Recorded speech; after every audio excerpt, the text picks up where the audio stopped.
Makiwara has been used since former times in Okinawa. It is not clear exactly how long ago it was first used. However, according to the oral traditions in Okinawa, the Makiwara has existed in the Japanese islands for hundreds of years. Even those who did not practice the martial arts often had a Makiwara in their house to practice with.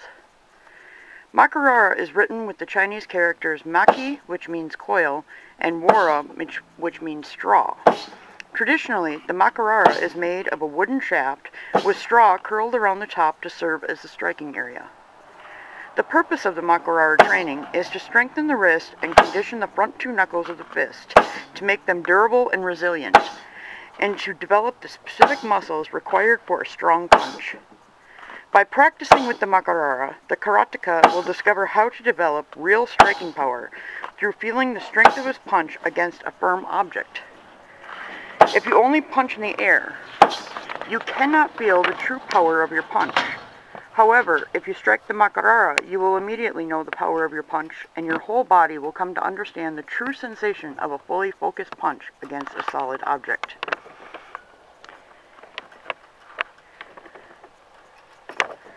Therefore, from former times in Okinawa, both empty punches and punches against the Makiwara have been practiced to gain the true feeling of striking an opponent. Traditionally, in Okinawa, Makiwara has always been practiced with an emphasis on developing both sides of the body evenly. Therefore, if the right side is naturally stronger than the left side, double the number of punches or strikes must be practiced with the weaker side. If you strike 100 times with the right hand, then strike 200 times with the left hand. It is important to always train the weaker side of the body in this way. Makiwara training, if practiced diligently, every day, strengthens the mind and the spirit. It is not something to be practiced only one day and then neglected for the rest of the week. If practiced every day, you will develop a strong mind, and from a physical point of view, you will condition the fist and develop a strong and fast punch. It is not so important to focus on form when practicing the Makiwara. Instead, strike as hard and as fast as possible, with the emphasis on developing speed and power. Straw has been traditionally used as a striking surface for the Makiwara in Okinawa for centuries. It is said, according to the older generation of masters, that straw possesses a natural antiseptic that will protect the karateka from an infection if he should sustain a cut to his hand during practice. Although it is unknown if this has ever been scientifically proved, this is one of the reasons given for using straw. More recently, it has been the practice to use leather with the rubber backing as a striking surface for the Makiwara. The human body has a certain amount of springs in its muscle tissues, and the combination of rubber and leather is somewhat similar to the human body in this respect. When punching the Makiwara, the first two knuckles of the fist are always used. It is said that to strike with the smaller two knuckles of the fist is detrimental, and it causes shock to the heart. Therefore, in Okinawa, karateka are always told to strike using the larger two knuckles of the fist. The smaller knuckle side of the hand, the little and ring fingers, are related to the heart and the internal organs in the front of the body. The larger two knuckles, the index and middle fingers, are related to the back areas of the body. Therefore, when striking with these larger two knuckles, the all-important leg and back muscles can be used effectively to add power to the punch. It is for this reason that these two knuckles are used to strike with when punching in karate. This is also the reason that when practicing sanctioned kata, great emphasis is placed on testing the tension in the muscles of the back.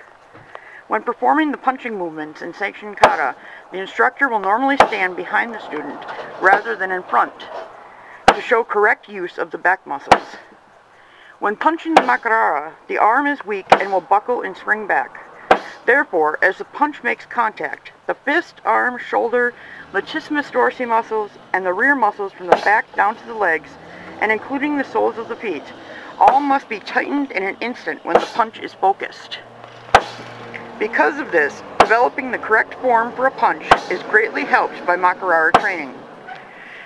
As well as developing a strong punch, kicking can also be practiced on the Makiwara. The striking pad can be attached lower on the shaft for this purpose. Mark's Makiwara here was homemade by myself, and the striking surface is made to be movable because we do not own this place, so it can move up and down. That is why it is like that. Traditionally, they are on a board in the ground. When kicking the Makiwara, do not kick using the snap of the knee only. Use the whole body to kick. Use the hips with the feeling of pushing the leg forward, then snap the knee to complete the kicking movement. Kicking the Makiwara in this way will teach the karateka how to strike hard to a firm object. Therefore, with this kind of training, the karateka will understand and develop real kicking power that is capable of disabling an opponent. For this reason, it is important to practice kicking as well as punching on the Makiwara. At the same time, this practice will condition the striking areas of the foot.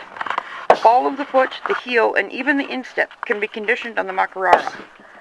This will prevent injury to the foot if accidentally colliding with an opponent's elbow during practice.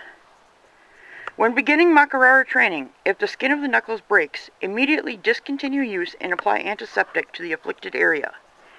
Wait until the wound is completely healed before resuming practice. This will prevent any chance of infection to the damaged area. Always treat injuries received with the Makiwara carefully. First, wash with water, then apply an antiseptic of some kind. Once the wound has been thoroughly cleaned, apply medical tape or a band-aid to protect the area and help speed the healing process. Wait at least a week until it is healed completely before facing the Makiwara again. For those just beginning Makiwara training, 10 or 20 punches with each hand is enough to begin with. Start off with light punches. Once the knuckles and the wrist have become stronger, increase the speed and the power of the punches. In the beginning, practice form only. Strike lightly to accustom the fist to the feel of the Makiwara. Gradually increase speed and power as your fist and arm become stronger. This is the best way to improve quickly. When striking a heavy bag, the bag can move around while the punch remains in one spot. However, with the Makiwara, as it is in a fixed position, the practitioner can move around and practice strikes from all different angles to get the same kind of feeling. There are a variety of strikes that can be used on the Makiwara. Some of them you have been watching Mark perform here, as I gave you this brief history of the Makiwara. And now, as we end this video, we will get a somewhat closer look at the Makiwara in action.